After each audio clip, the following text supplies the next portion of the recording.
Hello friends, বিভিন্ন অনুষ্ঠান বাড়িতে বা বিয়ে বাড়িতে এরকম ফ্রাইড রাইস আশা করি আপনারা সবাই খেয়েছেন। কিন্তু কি পদ্ধতিতে বানালে একদম একই রকম স্বাদ আপনারাও বাড়িতে আনতে পারবেন,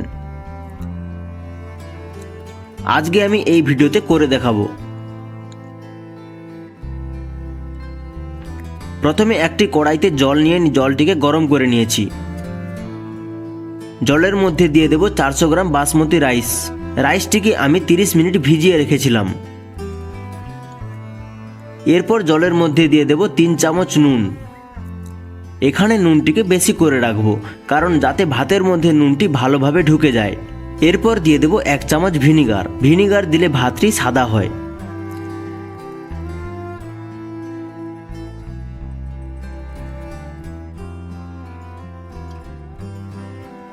এরপর ঢাকনা দিয়ে ভাতটি 90% মতো সেদ্ধ করে নেব।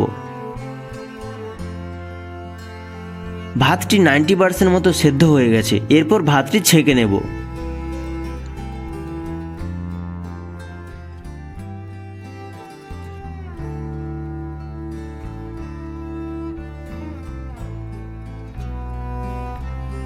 আবার এরপর কড়াইতে পরিমাণ মতো তেল নিয়ে নিচ্ছি ও স্বাদ ভালো আনার জন্য নিয়ে নিচ্ছি 1 চামচ ঘি।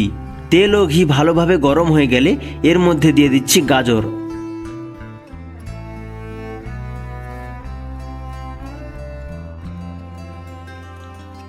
গ্যাসের ফ্লেম মিডিয়াম করে গাজরটি ভালো করে ভেজে নিতে হবে। যখনই দেখবে গাজরটিতে সোনালি কালার চলে এসেছে, তখনই দিয়ে দিতে হবে বিনস। এবার বিনস ও গাজর খুব ভালো করে ভেজে নিতে হবে। ঠিক এই স্টেজে দিয়ে দিতে হবে ভেজানো কাজু ও কিশমিশ। যতক্ষণ না পর্যন্ত কাজুটা লাল লাল করে ভাজা হচ্ছে, ততক্ষণ পর্যন্ত সবগুলো একসাথে ভেজে নিতে হবে।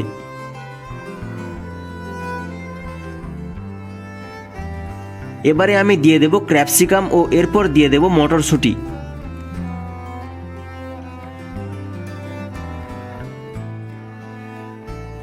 এবারে গ্যাসের ফ্লেমটা হাই করে 2 মিনিট মতো ভেজে নিতে হবে। খুব বেশি ভাজা হয়ে গেলে ক্রাঞ্চিনেসটা আর থাকবে না। ফ্রাইড রাইস বানানোর সময় অবশ্যই এটা মাথায় রাখবেন।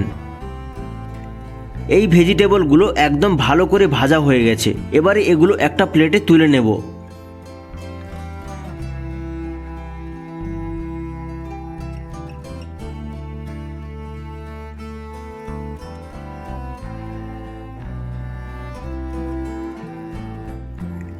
এরপর কড়াইতে অল্প একটু তেল নিয়ে নিয়েছি। তেলের মধ্যে দিয়ে দেব লবঙ্গ, এলাচ, দারচিনি, তেজপাতা।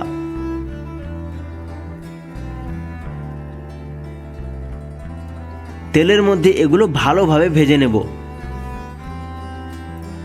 ভাজা হয়ে গেলে এর মধ্যে দিয়ে দিচ্ছি সেদ্ধ করা বাসমতি চাল।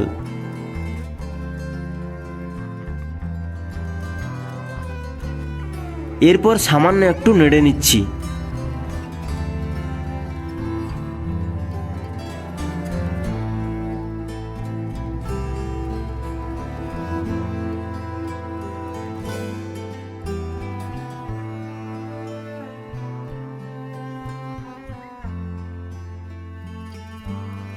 এরপর এর মধ্যে দিয়ে দেব 2 চামচ ঘি।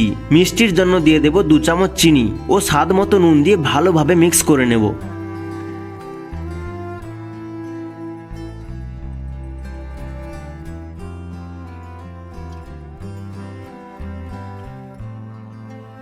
এরপর এর মধ্যে দিয়ে দেব ভেজে রাখা সবজিগুলো।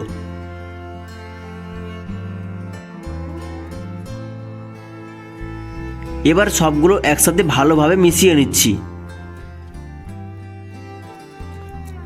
দেখুন, আমি সবগুলো ভালোভাবে মাখিয়ে নিয়েছি।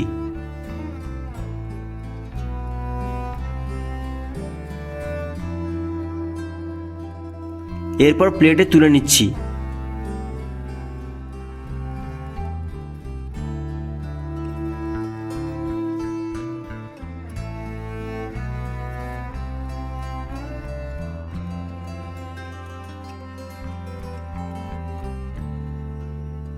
দেখুন বন্ধুরা, কি সুন্দর হয়েছে।